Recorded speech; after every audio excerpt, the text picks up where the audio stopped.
Le plus grand marché mondial est plus proche que vous ne le croyez. ActiveTrades vous fournit les outils indispensables pour l'atteindre. Tradez les actions, les indices et le forex avec un partenaire solide et des plateformes mondialement reconnues. ActiveTrades, 15 années de performance avec vous.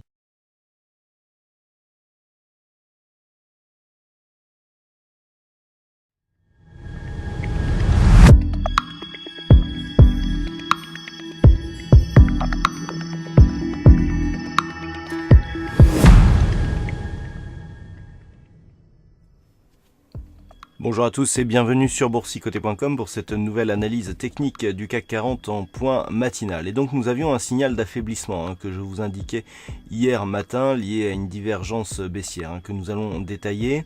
On a plafonné ici sur une zone de résistance que j'ai quantifiée à 5656 points et nous avions ici une zone secondaire à 5600 points. Alors dès ce matin, on a un fort mouvement baissier ici qui est en train de se mettre en place, qui provoque donc un croisement des moyennes mobiles 20 exponentielles et arithmétiques et qui casse donc la zone secondaire des 5600 points. Donc il pourrait bien s'agir d'une phase de consolidation, d'un début de phase de consolidation. On a la moyenne mobile 50 arithmétique converge approximativement vers 5560 points. Pour l'instant, on ne remet pas en cause la pérennité du mouvement haussier, mais il va falloir surveiller ici ce mouvement baissier qui commence à avoir une belle dynamique là dès le début de la séance. Du point de vue des indicateurs, alors je vous parlais d'une divergence. On a ici une projection du RSI qui continue à évoluer d'une manière baissière depuis ici cette phase de baisse sur laquelle je vais revenir. Le MACD est toujours baissier, ainsi que le stochastique qui a une course, une évolution semblable à celle du RSI. Alors hier je vous parlais d'une divergence. On a ici des points bas qui sont baissiers sur le RSI, des points bas qui sont baissiers sur le stochastique. On a une configuration équivalente ici sur le MACD, là où nous avions un point haut ici, un nouveau point haut dès le début de la semaine. Eh bien, cette divergence est en train de se confirmer. Les indicateurs, vous voyez, étaient en sortie ici, en cassure de la zone de surachat, donc que ce soit pour le RSI, pour le stochastique, et depuis, on a vraiment une évolution baissière, avec donc ces points hauts qui sont inférieurs aux précédents. Comme sur l'évolution des cours, eh bien, cette configuration nous montre que on était sur une phase d'affaiblissement ici, de cette dynamique qui a donc beaucoup monté et qui s'est stabilisée. Donc là, on est dans un mouvement de consolidation qui fait suite par rapport à ce mouvement, et le fait d'avoir cassé de manière assez directe ici la zone des 5600 points en est un révélateur. Donc pour ce matin, il va falloir surveiller un éventuel retour sur cette zone des 5600 points.